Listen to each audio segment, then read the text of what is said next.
नमस्कार दोस्तों, काशी हिंदी संस्थान में आप सभी का स्वागत है। हमारे आज इस प्रहार बैच में मैं जो प्रश्न लेकर के आई हूँ वह सारा आकाश के भाग 3 और भाग 4 के ऊपर लिया गया है। तो आइए देखते हैं महत्वपूर्ण प्रश्न जो पूर्वार्ध से 3-4 भाग से लिया गया है। उसका पहला प्रश्न है, समर प्रभा से नहीं बोला, यह समाचार सारे घर में किस प्रकार फैल गई? पानी की तरह, वन में लगी आग की तरह, आज की तरह या धुएं की तरह? तो इसका जवाब है वन में लगी आग की तरह। दूसरा नंबर प्रश्न है, समर के मन में कैसी उदासी छाई थी? जैसे किसी ने उसका सब कुछ हर लिया हो, जैसे अभी अभी लाश फूंक कर आया हो, जैसे उसकी नानी मर गई हो, या इनमें से कोई नहीं? तो इसका जवाब होगा जैसे अभी अभी लाश फूंक कर आया हो। तीसरा नंबर प्रश्न है, वह बेचारी पराई लड़की किसके बूते पर आई है? यहाँ वक्ता कौन है? समर है, माताजी है, बाबूजी हैं या भाभी हैं? तो इसका जवाब होगा बाबूजी। चौथा नंबर प्रश्न है, जाओ ऐसा लड़कपन नहीं करते, यह वाक्य किसके लिए कहा गया है? अमर के लिए, कुंवर के लिए, समर के लिए या धीरज के लिए? तो यह जवाब होगा समर के लिए। पांचवा नंबर प्रश्न है, माथे पर हाथ रखे क्यों बैठे हो? यहाँ वक्ता कौन है?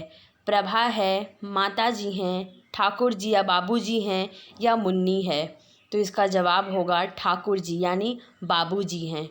छठा नंबर प्रश्न है, ऐसे घमंड को यहाँ ज्योति पर रखते हैं, यहाँ पर किसके घमंड की बात की गई है? समर, अमर या कुंवर या फिर प्रभा के घमंड की बात की गई है? तो इसका जवाब होगा प्रभा के घमंड की बात की गई है।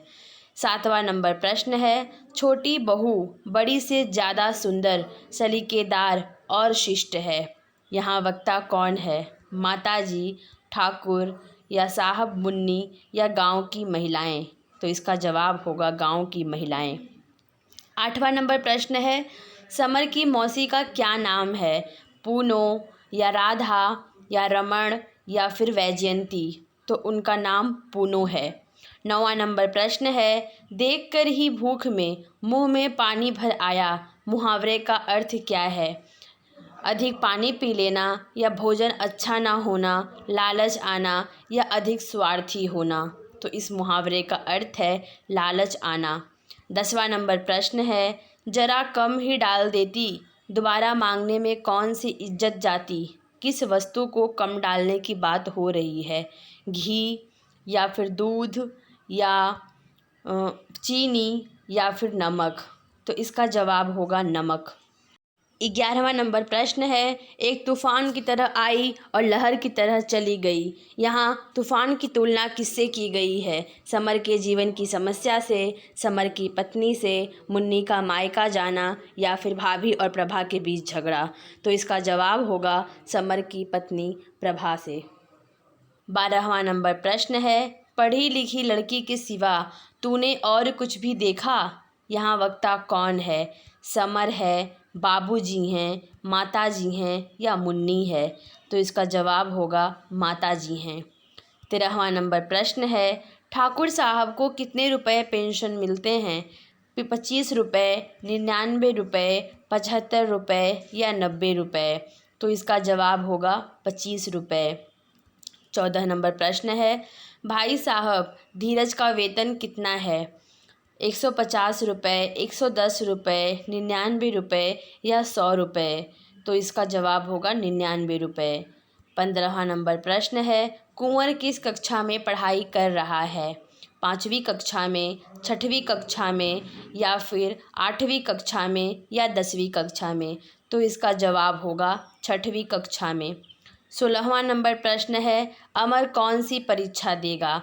मैट्रिक की परीक्षा देगा, कक्षा 8 की देगा, इंटर की देगा या बीए की देगा? तो इसका जवाब है मैट्रिक की परीक्षा देगा। 17वां नंबर प्रश्न है, औरत जो लड़की की बंदर है, हमारे बाबा करते थे, किसके बाबा कहा करते थे? मुन्नी के बाबा या समर के बाबा, भाभी के बाबा या प्रभा के बाबा? तो इसका जवाब होगा भाभी के बाबा। 18वां नंबर प्रश्न, निश्चय ही उस सारे व्यवहार की जड़ में उसका अहंकार है। यहाँ किसके अहंकार की बात की गई है? समर के, भाभी के, प्रभा के या अमर के? तो इसका जवाब होगा प्रभा के। 19वां नंबर प्रश्न है, समर एकांत में बैठकर क्या करना चाहता है? रो रो कर बेहोश होना चाहता है, प्रकृति को देखना चाहता है, पार्क में बैठना चाहता है या मंदिर में जाकर बैठना चाहता है? तो इसका जवाब होगा रो रो कर बेहोश होना चाहता है। 20वां नंबर प्रश्न और आज के सत्र का यह अंतिम प्रश्न है कि विवाह के बाद समर का कौन सा अधिकार छिन गया था? अम्मा बाबूजी से पैसे मांगने का अधिकार, सिनेमा देखने का अधिकार, शाखा जाने का अधिकार या दिवाकर के घर जाने का अधिकार? तो इसका जवाब होगा अम्मा बाबूजी से पैसे मांगने का अधिकार। तो दोस्तों, आज के इस सत्र में हम पूर्वार्ध के 3-4 भागों को, जो महत्वपूर्ण उसका कुछ MCQ प्रश्न था, उसको लेकर के सामने आए हैं। इसके पश्चात हम और उपयोगी प्रश्न आप लोगों के लिए लेकर के आएंगे। तब तक के लिए इसको देखते रहें। धन्यवाद।